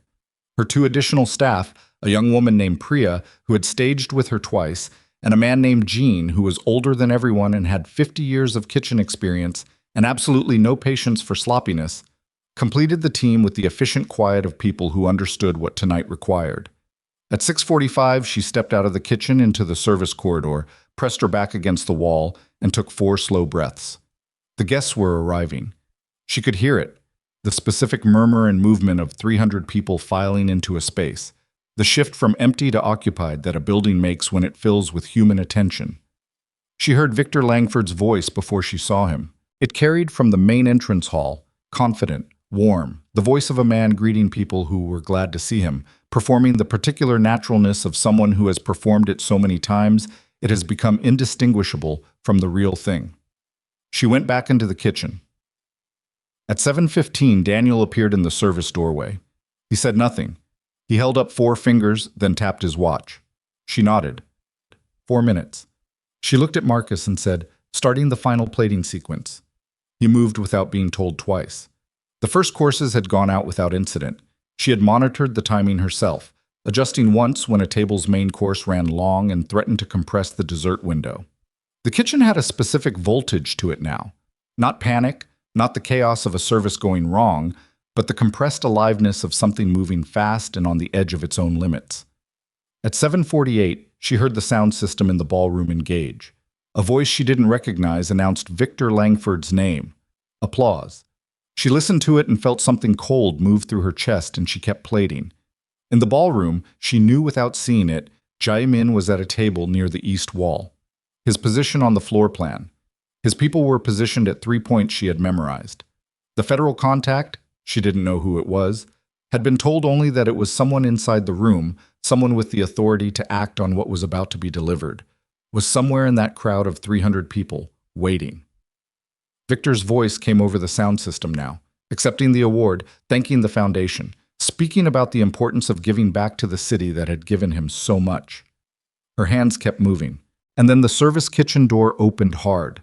Not the way staff opened it, the way people open doors when they're not concerned about what's on the other side. 2 men. She had never seen either of them before, but she had been told to expect exactly this. Victor's 3 private additions to the security roster, and here were 2 of them, in the kitchen, at the specific moment when Victor's exposure was 40 seconds away. She didn't move. Jean, to his credit, also didn't move. He stood at the counter with a whisk in his hand and regarded them with the magnificent impassivity of a 68-year-old man who had cooked in enough chaotic environments to find 2 suited intruders merely inconvenient. "You need to come with us," the first man said. He was talking to her. "I'm in the middle of a service," she said. "Now," he said. Priya made a small sound. Naomi looked at her steadily. "Keep plating," she said. And to the men, "You're going to need to be more specific about the reason, because walking out of this kitchen in the middle of a service course is going to create a problem that Victor Langford is going to have to explain to 300 guests." The second man stepped forward. Marcus moved. Not dramatically. Marcus was 26 and not a fighter, and he knew it, and she knew it. But he stepped between the man and Naomi with the specific courage of someone who has decided that their body is the only tool available and is going to use it. "Hey," Marcus said. His voice was shaking slightly, and he didn't try to hide that it was shaking. "Hey, you can't just—" The man put a hand on Marcus's shoulder, and then Daniel was in the doorway. Daniel and 2 other people she recognized from Jae-min's estate, moving through the service entrance with the particular purposeful efficiency of people who had been exactly where they needed to be and were now doing exactly what they had come to do. It was not a long exchange, it was not cinematic. It was 4 seconds of the specific kind of tension that precedes physical confrontation, and then Victor's men made the calculation that most people make when the numbers shift against them, and they stepped back. "Get your hands off him," Daniel said, quietly. "The way you say things, when you don't need volume." The men released Marcus. "Out," Daniel said. They went. Marcus turned around.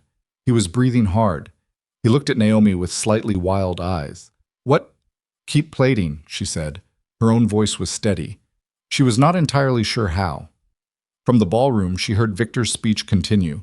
She heard the particular cadences of a man who believed he was in control of the evening. She heard applause at intervals, the warm and easy applause of an audience that had been comfortable all night. Then she heard it change. Not immediately, not all at once. It was a shift in the room's texture, the murmuring that starts when information is moving laterally through a crowd, person to person, the specific electricity of 300 people learning something at the same time. She had experienced it once before in this building, in a smaller way, when a man on a balcony had said 7 words and the room had restructured itself around them. This was larger. She heard Victor's voice cut off mid-sentence. She picked up the first plate. "Priya," she said, "you're on dessert service. Jean, maintain the temperature on the secondary elements. Marcus." She looked at him. He had collected himself. He was watching her. "You're with me." She walked out of the kitchen into the service corridor, through the staff entrance to the main ballroom, carrying 2 plates of the final dessert course. The room was a specific kind of chaos, not screaming, not running, but the dense and airless confusion of a large group of people trying to understand what they have just seen. A man near the east wall was on his phone. 2 women were standing and trying to see past the crowd toward the stage. Near the main entrance, she could see the subtle but unmistakable movement of people who were not guests, people in different suits, moving with specific intention, federal agents, or people who looked exactly like them. At the podium, Victor Langford had gone still. He was holding the award, a plaque of some kind, she couldn't see it clearly from this distance, and he was looking at something on the large screen behind him that had apparently replaced the event's standard slide presentation with something else. She couldn't see the screen from her angle. She didn't need to. She could read it in the faces of the people close enough to the stage to see it clearly, the particular expression of people watching something they cannot unfeel. Chaemin was standing near the east wall. He was not looking at the screen. He was looking at her. She held his gaze for exactly 1 second. Then she walked to the nearest table and set down the first plate. The woman at the table looked up at her with an expression of complete bewilderment, the expression of someone who has just experienced a seismic social event and is now being presented with a dessert course and cannot process both simultaneously. "Cardamom panna cotta," Naomi said. "The toile on top is honey and black sesame. Please eat it before the caramel sets." She set the second plate. "It took about 6 hours." The woman stared at her. "It's really very good," Naomi said, "even given the circumstances." At the podium, Victor's voice had returned. She could hear it. Not the warm, controlled award speech voice, but something thinner, tighter, the voice of a man who has watched his foundation crack under him and is performing calmness to buy time that he already knows he doesn't have. This is a fabrication," he said into the microphone. His voice carried through the room. "Whatever you've been shown tonight, I assure you—" "Victor," Jamin's voice, not amplified, not at a podium, just his voice, crossing a ballroom from the east wall, and the room went quiet enough for it to reach every table. "The documentation has already been filed, not shown in this room first. Filed first. What's on the screen is a summary of what the federal investigators received at 7:52. Victor's face, from across the room, did something that Naomi watched with an odd compassion that surprised her. It collapsed and reconstructed itself in less than a second, the way faces do when the version of reality a person has been inhabiting stops being available and they have to find another one very fast. "You," Victor said. "The bribery documentation," Jamin said, still crossing the room, still unhurried, still using his normal voice in a room that had become very good at listening to it, includes the licensing board payment, the supplier pressures, the Henderson report. He paused. He was closer to the stage now. "And 18 months of financial transactions that connect your legitimate enterprises to 3 specific operations you have taken significant care to keep separate from your name." A murmur through the room, large, complex. "You had no right," Victor started. "The Henderson family," Jamin said, "has a 7-year-old daughter who spent 2 days believing her birthday was going to be remembered as the day someone got sick at her party." He stopped. He was at the foot of the stage now. He looked up at Victor with the specific expression of a man who has no anger left because the anger has been converted entirely into action. Her name is Lily. She likes almond croissants. Silence. Then everything happened at once. Victor moved. Not a run, not a strategic exit, just the reflexive motion of a man whose body had made a decision faster than his mind. And the men near the stage who had been his moved with him, and Jay Means' people moved, and the room broke open. Naomi grabbed Priya by the arm. "Service corridor," she said. "Now, get Jean and go." "What about go?" Priya went. Naomi looked for Marcus and found him already moving toward the service entrance with the focused expression of someone who has assessed a situation and understood what his job is in it. She followed. Behind her, she heard the sounds of the ballroom reorganizing itself into something louder and less controlled, the sounds of a confrontation that was physical now, rather than rhetorical. She reached the service corridor. 3 of the kitchen support staff were already there, 2 servers, a young man from the bar team, all of them pressed against the wall with the wide-eyed look of people who signed up for a catering gig and found themselves in something else entirely. "Is there anyone else in the kitchen?" she asked. 2 people, one of the servers said, Carla and the dishwasher. She went back into the kitchen. Carla was already at the service exit. The dishwasher, a teenager she estimated, 17 at most, white-knuckling a bustpan, was standing in the middle of the kitchen floor looking at the door to the ballroom as though it might come off its hinges. "Hey!" She put a hand on his arm. He jumped. "What's your name?" "T. Tyler." "Tyler, do you know the service passages, the ones that go through the building?" He nodded jerkily. "I've used them to bring stuff to the—" "Show me." He stared. "Now, Tyler, show me the passages. I need to get people out of this building without going through the main floor." He moved. The service passages of the Belladonna estate were exactly what she had hoped they were. Practical, utilitarian, the working skeleton of a building that presented as all grandeur on its public face. Low ceilings, fluorescent strips, the smell of industrial cleaner and old wood. They connected the kitchen to the secondary storage areas, the loading dock, the staff break room on the upper level. She moved 8 people through those passages in the next 11 minutes, not running. Moving with purpose, which is different. Running is panic. Purpose is a choice made under pressure, and she made it with the same focus she brought to a complicated plating sequence, aware of all the elements, tracking the timing, adjusting when the route Tyler showed her required modification. The smoke came from the east wing. Not a fire. She assessed quickly, sniffed, identified the source as something chemical rather than structural, probably a canister of some kind, the kind of thing that creates confusion rather than destruction. It was moving through the ventilation. She redirected around it. At the staff break room on the upper level, she gathered the 8 people she'd moved, servers, kitchen staff, Tyler, and she looked at their faces, each one of them, and she said, "Stay in this room. The external stairwell from this level connects to the north parking area. Do not use the main staircase. Do not go back toward the ballroom." "What about you?" Tyler asked. "I'm going back." "Why, because there are people still in that building," she said, "and I know the passages now." She went back. The next 2 trips took 40 minutes total and produced 7 more people. 3 guests who had become separated from the main crowd during the evacuation, 2 of Victor's genuine security team who were not among the private additions and were as disoriented as everyone else, and a catering manager she had never met who had twisted her ankle on a stairwell and could move but not quickly. She was supporting the catering manager through the last stretch of the passage when she heard the voices ahead. 2 of them. Victor's private men, not the ones Daniel had redirected from the kitchen, the 3rd one, and someone else, someone she didn't recognize. They were in the passage. Between her and the exit, she stopped. The catering manager, whose name she had learned in the last 4 minutes was Renata, pressed close against the wall. Her breathing was controlled but shallow. "Other way?" Renata whispered. Naomi thought through the map in her head. The other way looped back through the east wing, through the smoke. It added 8 minutes at Renata's pace, maybe more. It was possible. It was not good. She looked at the 2 men ahead. They were talking to each other, not looking in her direction yet. She had maybe 10 seconds before the angle changed. She pulled out her phone. She texted Daniel. "Service passage B3. 2 men.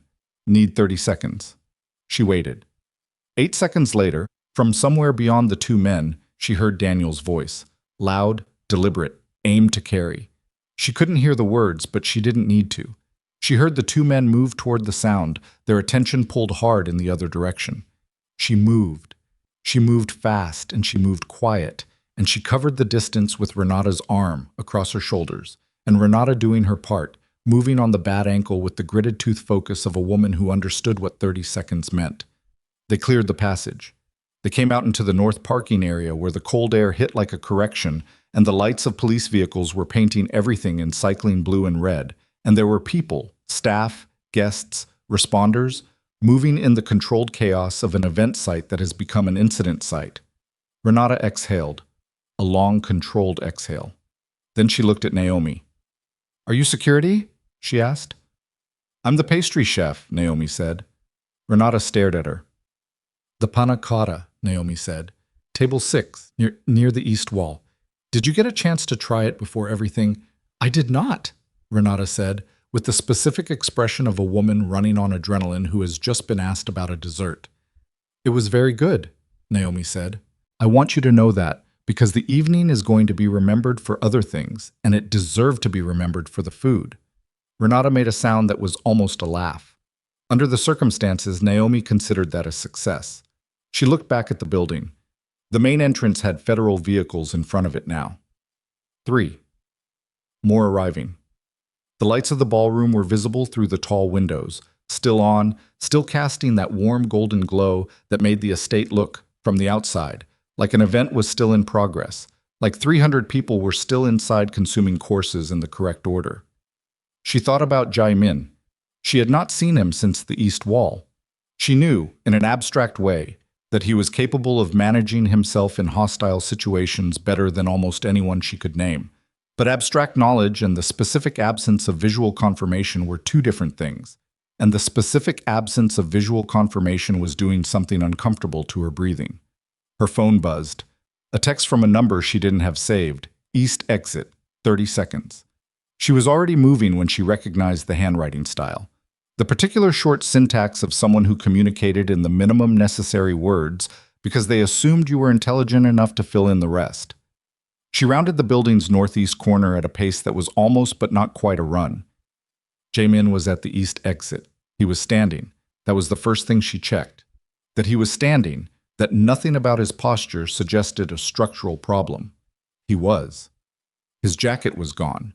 His shirt had a tear at the shoulder that had not been there earlier, and a dark stain below the left cuff that she identified, clinically, as blood. Not his, she thought. The angle was wrong for his own injury, but possibly his. He looked at her. She stopped 3 feet from him. "How many people did you move through the passages?" he said. 15, she said. Tyler helped. Tyler. The dishwasher. He knows the building. Jamin looked at her for a moment with an expression that was doing several things at once. "You went back in," he said. "There were people still in there." "Naomi. Victor's people had the exits," she said. "The official security was disoriented. Someone had to. Someone who isn't trained for... Someone who knew the passages," she said, "which was me, because Tyler showed me and I paid attention." She held his gaze. "How bad is the shoulder?" He looked down at the tear in his shirt. "It's not my blood." "I know. What's under it?" A pause. "Nothing that requires immediate attention." "That's not... Naomi." His voice was quiet. Not cutting her off, steadying something. "Victor is in custody. His 3 private security are in custody. The documentation is with the federal contact." He looked at her with complete directness. "It's done." The estate was behind her, blazing with light, full of vehicles and personnel, and the procedural aftermath of something large. The city beyond it was doing what cities do. Continuing, indifferent, enormous. Chicago in January. The cold that didn't apologize. She looked at him. He looked back at her. Between them, everything that had been happening since a December evening when she had been walking toward a gate with powdered sugar on her hands was settling into a new shape, the way things settle when the acute phase of something ends and you are left with the reality it leaves behind. "You're going to need that looked at," she said, nodding at his shoulder. "I know. Tonight." "Yes." "And then," she said, You're going to tell me everything, like you promised. He held her gaze. Everything, he said. Behind them, inside the estate that had once sent her away, and now held the wreckage of the man who had tried to finish what that expulsion started, the lights of Belladonna burned on through the cold. And Naomi Ellison stood in the January dark, unhurried, unbroken, exactly where she had chosen to be. The hospital was a place Naomi had always found clarifying, not comfortable, not pleasant, but clarifying in the way that stripped-down spaces are, where the lighting is honest and the chairs are the wrong kind of hard, and nobody is performing anything because the building doesn't reward performance. She sat in a hallway outside an examination room at 2:40 in the morning and drank bad coffee from a paper cup and thought about the last 7 weeks of her life with the particular cold lucidity that arrived reliably once the adrenaline finished burning. Chai-min's shoulder had required 7 stitches. She had been right that the blood was not primarily his. He had sustained a laceration during the confrontation in the ballroom corridor, something sharp-edged and incidental, the kind of injury that happens when a fight moves through a space not designed for it. The ER physician had told him it needed cleaning and closing, and he had said he knew. And then he had looked at Naomi when he said it, as though her presence was the variable that had made compliance possible. She had stayed. She told herself it was because she had driven, and he would need a ride, and the practical logistics were straightforward. She told herself that and drank her bad coffee and watched the hallway and didn't examine the other reasons too carefully. Daniel appeared at 3:15. He came through the main entrance with the specific bearing of a man who had been managing active consequences for the last 3 hours and was still processing the shift from acute to procedural. He saw her, redirected, sat in the chair beside her. "Victor's in federal custody," he said. "His private 3 are processed. The materials are with the task force." He paused. "It went the way it was supposed to go." "The passages," she said. "The people I moved through, all accounted for. 15, like you said. Tyler, the dishwasher, is apparently telling everyone within earshot what happened." Daniel's expression did something that was the closest she had seen it get to warmth. "Renata Vasquez, the catering manager. She gave a statement. She mentioned you specifically. Her ankle. She's fine. Sprain, not a break." He looked at her. "You went back in 3 times. There were people." "I know," he said. "I'm not criticizing. I'm stating." He was quiet for a moment. "In 16 years of working for Chai-min, I have watched a lot of people decide how they respond when the situation becomes something they didn't sign up for." He didn't look at her when he said the next part. "Most people make a different calculation than you did tonight." She held her cup with both hands. "Is that a compliment or a concern?" "Both, probably." The door to the examination room opened. Jamin came out with his shoulder dressed and his shirt changed. Someone had brought him a clean one. She had not asked who. And he looked at her with the specific expression of a man taking inventory and finding, against reasonable expectation, that everything he needed was still present. He sat in the chair on her other side. None of them spoke for a moment. The hospital hallway did its thing. Orderlies moved past. A PA system murmured somewhere, the particular institutional rhythm of a building that never fully sleeps. "Tell me," she said. He knew what she meant. He told her. It took 2 hours. They moved from the hallway to a small family waiting room that was empty at this hour, and Chai-min talked in the careful, organized way he did everything, and she listened without interrupting, which was the hardest thing she had done all night.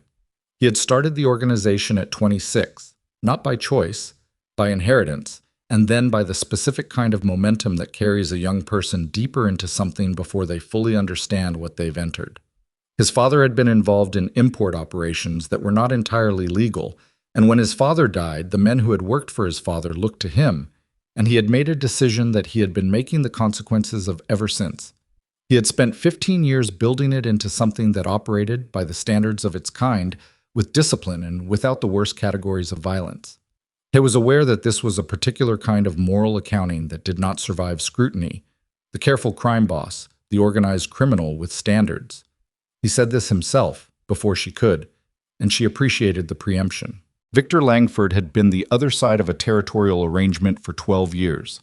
Financial corruption was Victor's primary tool. Regulatory capture, political bribery, the patient accumulation of leverage over institutions.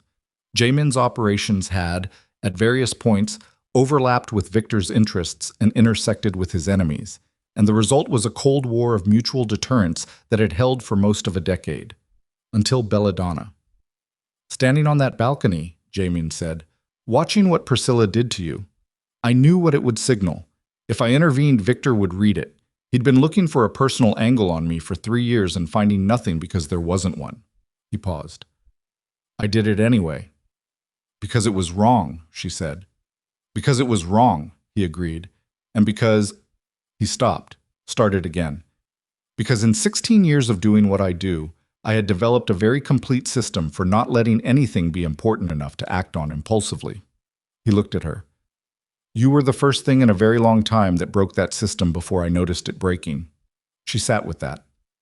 "The Bridgeport kitchen," she said.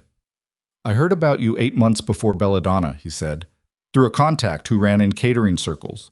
He described your work the way people describe things they can't fully account for. Like he'd eaten something that wasn't supposed to be possible at that price point and in that setting." He looked at his hands. "I had someone look into your situation. I found out about the kitchen space problem. I made a call. Without any contact with me. Without my knowledge." "Yes." "Why didn't you introduce yourself then? If you wanted to—" "Because I knew what I was," he said. "And I knew what introducing myself meant. I wasn't going to walk into someone's life with everything that comes attached to mine and call that an introduction." He met her eyes. "I thought I could help from a distance. I thought distance was protection." "For me or for you?" she said.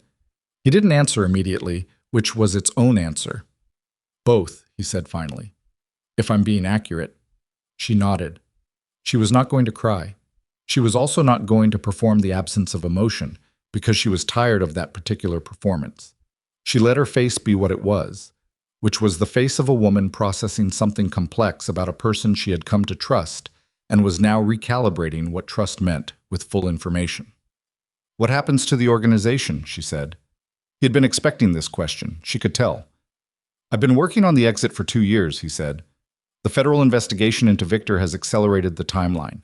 Several of the legitimate enterprises, the ones that were always genuinely clean, are being restructured as independent entities. The rest—" he exhaled. "The rest is going to be a legal process. I have attorneys who have been preparing for this." "You're going to cooperate," she said. "I'm going to be accurate," he said, "about what I was and what I wasn't, about what was mine and what belonged to other people." He was quiet for a moment. "There will be consequences. I'm not negotiating with the consequences. I'm negotiating the shape of them." "How bad?" she said. "I don't know yet," he said honestly. "My attorneys think the cooperation value is significant. Victor's network has connections to federal matters larger than Chicago. What I can provide—" He stopped. "It won't be nothing, the consequences, but I won't be unreachable." She looked at him for a long moment. "You should have told me all of this before the gala." "Yes," he said. "I went into that building without the full picture." "Yes," he said. "I know. I'm not going to construct an argument for why that was acceptable. It wasn't." "You were protecting me," she said. "Not as an excuse, as an identification." "Yes."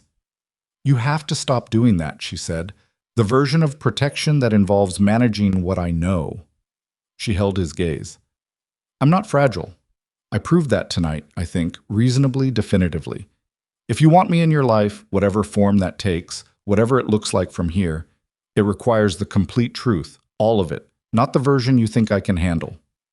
"I know," he said. "I mean it." "I know you mean it," he said.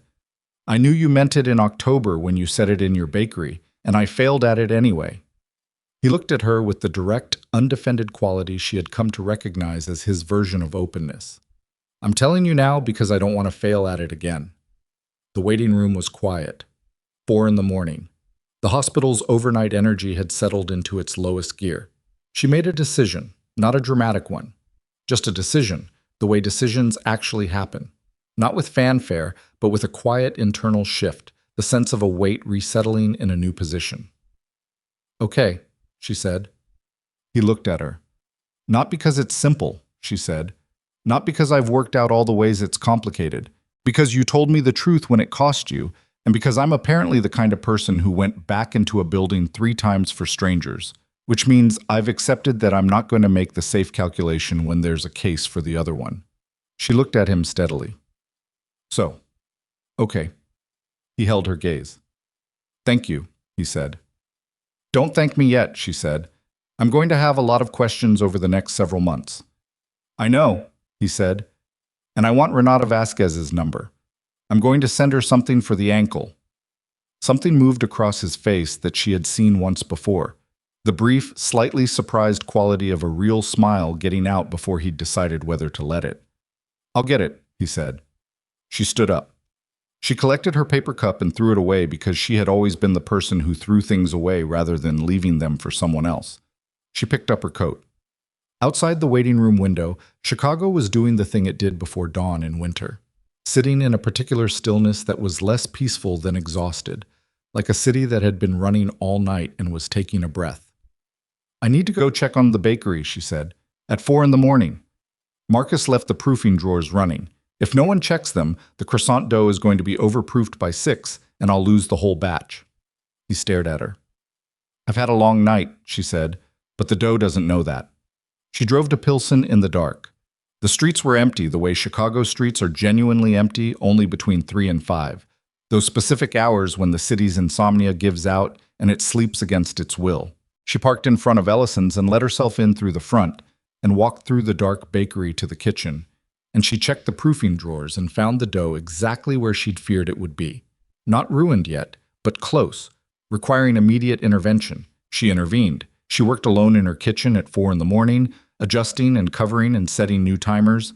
And somewhere in the middle of it, the events of the last 8 hours finished landing on her.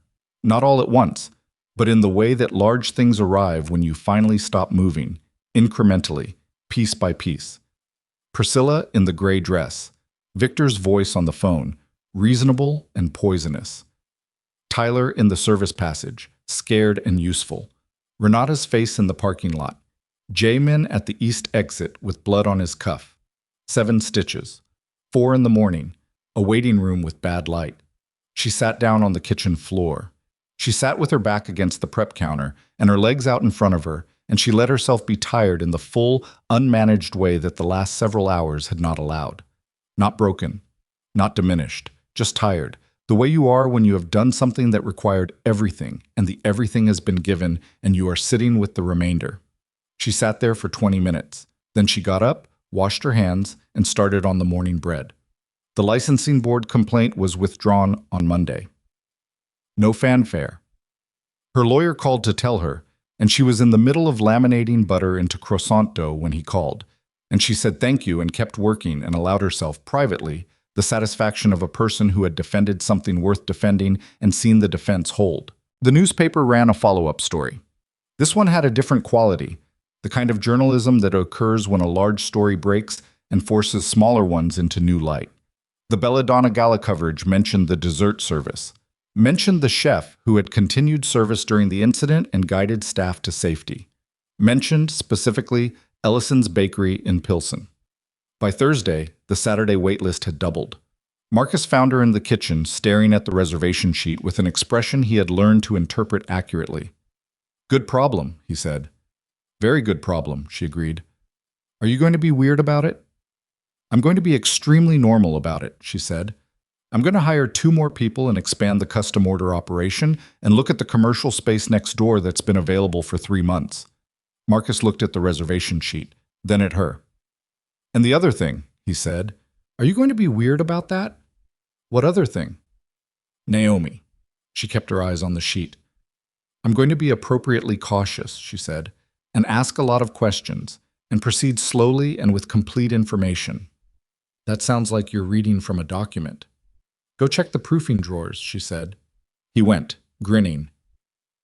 The federal investigation into Victor Langford's network moved with the particular speed that federal investigations move when the cooperation of a well-informed party accelerates the process. Jamin's attorneys managed the legal architecture of his own situation over the following 4 months with the careful precision of people who had been preparing for this and understood what was achievable and what wasn't. There were consequences. He had told her there would be, and he had been accurate about the shape of them. Significant cooperation credit. The legitimate enterprises restructured cleanly. a period of restricted activity and intensive legal process that was not nothing and was not everything. He called her every day during that period. Not always for long. Sometimes just, "How did the bread turn out?" Or, "The Soren review posted." He gave you 4 stars and then wrote 3 paragraphs complaining about modernist influence. He mentioned the soufflé twice. She read the Soren review and felt the same satisfaction she had felt at the hospital about Renata's ankle. The small private satisfaction of a person whose work speaks for itself even when the speaker is annoying. She went to see him 3 times during the legal process. She brought food each time because that was her language, and she had decided to stop being apologetic about the fact that care, for her, was edible. The first time she brought a simple roast chicken and vegetables, because she had learned early in her career that the most technically humble things revealed the most about a cook's actual skill. He ate it with the attention he gave everything, fully, without the kind of polite performance that is actually distracted. She had cooked for a lot of people. He was one of the very few who actually tasted what was in front of him. "My grandmother's pie," she said once, while he was doing the dishes. He had insisted on doing the dishes the second time she visited, which had surprised her, and then hadn't. "I never got the exact thing, the specific thing that was hers." He was at the sink. He turned slightly. "What was in it that you couldn't replicate?" he said. "I don't know," she said. "That was the problem. Every component I could identify and reproduce. The sweet potato, the spices, the crust. Those I could do. But there was something in the whole of it that I kept not finding." He was quiet for a moment, looking at the running water. "She said it was different every year depending on how the season had been," he said. "Yes." "So it was never the same recipe twice?" "No." "Which means what you were trying to replicate," he said slowly, "was a moving target." She looked at his back. "You were trying to reproduce a specific instance of something that was always going to be different," he said. "Not because she was doing something you couldn't learn, but because the thing you were chasing was never designed to be reproduced. It was designed to be experienced once and remembered." She sat with that for a long time. "I think," she said finally, "that is either the most useful thing anyone has ever said to me about that problem or the most annoying." He turned from the sink. "Both, probably." "Yes," she said. "Both." 6 months later, Belladonna estate changed hands. The legal proceedings around Victor's network included asset forfeitures that touched several of his real estate holdings, and the estate's status became complicated enough that the foundation that had operated it found itself in a restructuring process. There was a period of uncertainty about what the building would become. Naomi heard about it through Renata Vasquez, who had become, with the specific inevitability of 2 people who have supported each other through a strange ankle injury in a parking lot, a friend. Renata still worked in event management. She called one Tuesday in May with the particular quality of voice that precedes information she thinks you should know before you see it elsewhere. "The Belladonna trustees are talking about an institutional use," Renata said. "Educational, culinary specifically. Someone put together a proposal for an academy." Naomi stopped what she was doing. "Who?" she said. Renata's pause was 1 second too considered. "The proposal comes from a foundation," she said. "The foundation is new. It was incorporated 4 months ago. The principal donor is anonymous in the public filing." Another pause. "But I know a person who knows a person, and the anonymous donor is not Renata. Is not anonymous to anyone who knows what to look for." Naomi set down her pastry brush. She called Jamin. He answered on the first ring. "The Belladonna Foundation," she said. A pause that told her everything she needed to know. "I was going to tell you," he said. "When?" "Tonight, actually. I had a whole—" He stopped. "I was going to make a case." "A case?" "For why it made sense, for why it was a good use of the legitimate capital that was available given the restructuring, and why the location had—" He paused. "You're not interested in the case." "I'm interested in why you didn't tell me you were building it," she said. A longer pause. "Old habit," he said, helping from a distance. "I know. I'm still—" He exhaled. "I'm still working on it." She was quiet for a moment. She thought about what it cost him to say that, not because he was a proud man who found admission difficult, but because he was a careful man who understood what admitting an ongoing failure meant and was doing it anyway. The academy, she said. What's the plan? He told her. She listened. The plan was good. She could tell because it solved the specific problems she knew about, the barriers that kept talented people out of professional culinary training, that had nothing to do with talent and everything to do with economics. Free tuition, practical focus, community kitchen access, a paid apprenticeship structure built into the curriculum. The Belladonna kitchen, those large, well-equipped kitchens she had spent 6 hours in on a December night, were exactly the right infrastructure for it. I want to be the director, she said. Silence. Not in addition to the bakery, she said. The bakery runs. Marcus is ready to take more operational ownership. I've been knowing that for 6 months. I stay connected. I develop the menu. I'm there. She paused. But the academy, that's the thing I want to build. I was going to ask you, he said quietly. I know, she said. I'm not waiting to be asked. She heard the sound he made, which was not quite a laugh, but was in that direction. No, he said. You never do. The opening was in September. She had spent the summer building the curriculum with a team of 3 other chefs who had come in from different parts of the industry, each bringing something the others didn't have, which was exactly the design. She had interviewed 60 applicants for the first cohort of 20 and made the selections with the specific attention she brought to everything, not looking for the most technically prepared, but for the ones who had the quality she had seen in herself at 19, the quality that said, I will keep finding a way regardless of what you put in front of me. She found 20 of them. On the morning of the opening, she arrived at Belladonna at 6. Not because she needed to be there at 6. The event didn't begin until 11, but because the kitchen did. There were things to be made for the reception, and she was going to make them, and she was going to be the first person in the kitchen of this building on this day, because that was appropriate, because she had earned that particular ritual. She was laminating butter into dough, croissants, obviously, because some things were non-negotiable, when she heard the service entrance open behind her. She did not need to turn around to know who it was.